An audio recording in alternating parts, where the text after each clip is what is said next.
Ibrahim Traoré's bold declaration to halt mineral exports to Western countries, including the U.S., is a gut punch to an already floundering American economy, and it lays bare the catastrophic failure of Donald Trump's so-called foreign policy.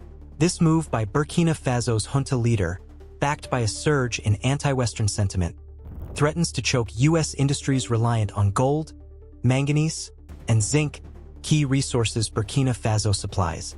The U.S. economy, already reeling from Trump's reckless tariff wars and supply chain chaos, faces skyrocketing costs as alternative sources scramble to fill the gap. Mainstream media outlets like Reuters and Newsweek have reported on the escalating tensions, with July 2025 updates highlighting Burkina Faso's nationalization of gold assets and the U.S.'s desperate push for mineral deals elsewhere, exposing Trump's inability to secure stable trade partnerships. The economic fallout is immediate and brutal. Gold prices, a lifeline for U.S. manufacturing and tech sectors, could surge by double digits if this ban holds, according to industry analysts cited by the BBC. Burkina Faso's $18 billion gold revenue since Traoré's 2022 coup, as noted by Nobart News, underscores the scale of what's at stake. With the U.S. import market already strained by Trump's 50% steel tariffs, crippling ports like Oakland with a 14.7% freight drop, per Le Monde, losing access to these minerals could trigger a recessionary spiral. Businesses will face higher input costs, consumers will pay more, and jobs will vanish.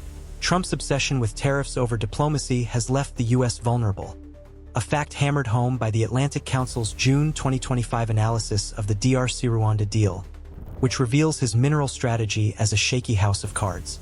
Geopolitically, this is a humiliating slap in the face to Trump's Africa policy.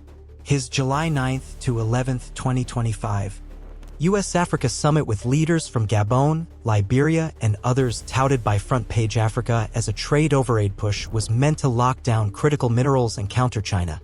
Instead, Traoré's defiance, cheered by Pan-Africanists and amplified by Voice Online, signals a pivot to Russia, with Traoré's May 2025 Moscow visit cementing ties. The Express. Company UK's July 2025 piece mocks Trump's missed opportunity, noting Africa's mineral wealth as a prize he's fumbled.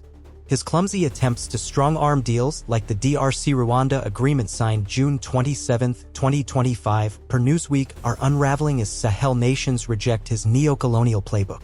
The Foreign Policy Research Institute's June 2025 report on Burkina Faso's disinformation campaign, deepfake videos glorifying Traoré, further exposes Trump's ignorance of the cultural and political currents he's failed to navigate. Trump's foreign policy is a train wreck, and this mineral export halt is the latest derailment. His administration's focus on short-term wins like the DRC deal's promise of stability, questioned by Al Jazeera, ignores the long game where Russia and China are outmaneuvering him. The Jamaica Observer's July 2025 coverage of Burkina Faso's resource nationalization highlights a trend Trump's team didn't see coming, blinded by his brash ego. The U.S.-built drone base closure in Niger, reported by the BBC in June 2025, and the alliance of Sahel states' rise show a region slipping from his grasp. Traoré's anti-Western rhetoric, rooted in Sankara's legacy, resonates with a populace tired of exploitation, and Trump's heavy-handed approach, demanding minerals without building trust, has fueled this backlash. The mainstream media narrative, while sometimes skewed, correctly frames this as a policy disaster. The Africa Report's July 2025 analysis of tariff impacts on African exports aligns with the U.S.'s self-inflicted wounds, while Pravda Guinea's preview of the U.S. West Africa summit reveals a desperate scramble to salvage face. Trump's boastful claims of making America wealthy again, debunked by the ABC's June 2025 expose on tariff backfires, ring hollow as the U.S. economy teeters.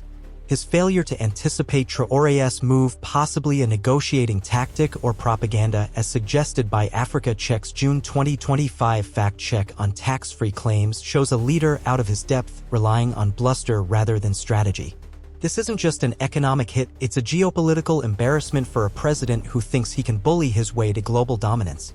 The U.S. now faces higher costs, lost influence, and a strengthened Russia-China axis in Africa, all because Trump's foreign policy is a clown show.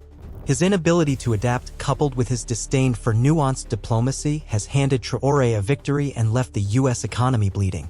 As the July 2025 summit looms, Trump's team will likely paper over this mess with more empty promises, but the damage is done, his legacy is one of failure, and the American people will pay the price.